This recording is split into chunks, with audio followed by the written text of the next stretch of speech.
Our tale begins in the year 1860 with the birth of a ship, the Amazon, soon to be known as the Mary Celeste.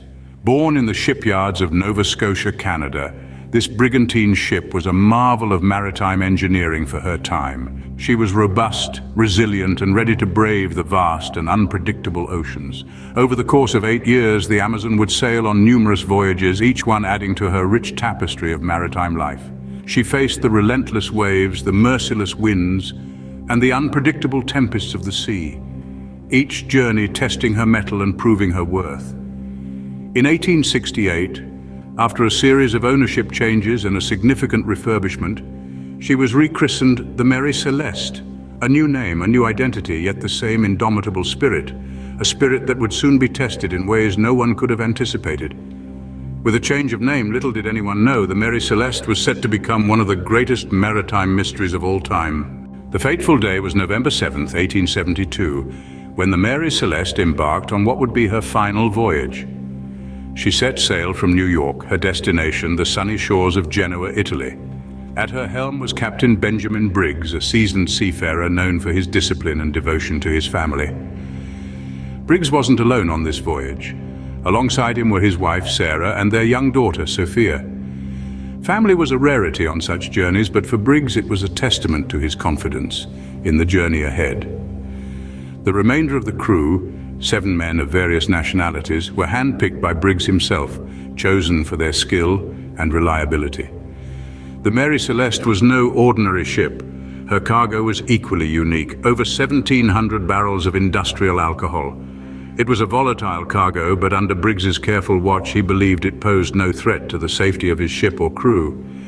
As the Mary Celeste cut through the waves, life on board settled into a rhythm. The crew performed their duties under the watchful eye of Captain Briggs, and every day, as was customary, Briggs made an entry in the ship's log.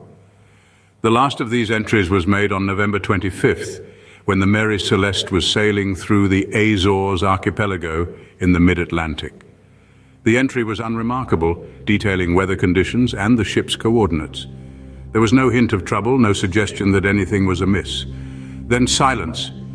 The Mary Celeste would not be heard from again until her chilling discovery. No more entries were made in the ship's log, no messages were sent.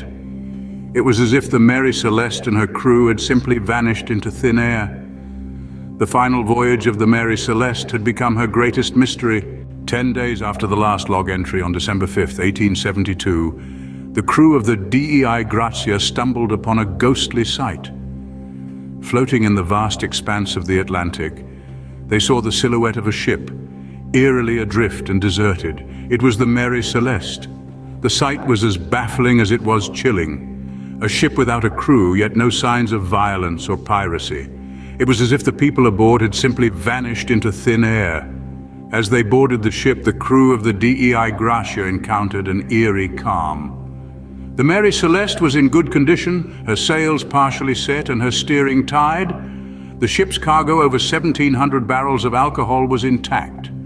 Even the crew's personal belongings were untouched, left behind as silent testaments to their sudden and inexplicable absence.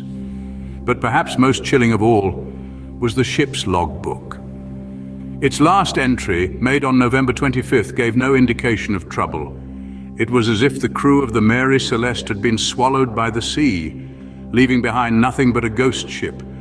The crew of the DEI Grazia, who found and boarded the Mary Celeste, were initially suspected of foul play. However, after a rigorous investigation, they were exonerated.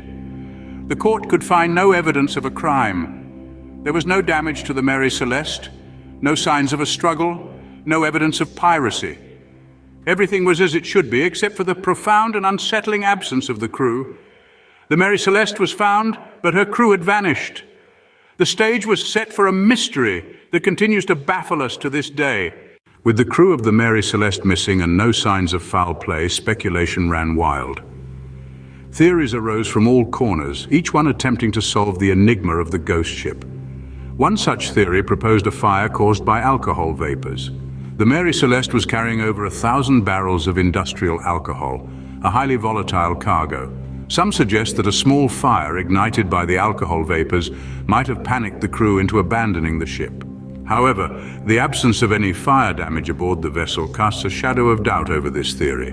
Another explanation points towards the ship's faulty pumps. It was well documented that the pumps on board the Mary Celeste were in poor condition. Could it be that the crew, believing the ship to be sinking, chose to abandon their vessel in haste? But again, the ship was found mostly dry, contradicting this theory. The rough weather theory also found some takers.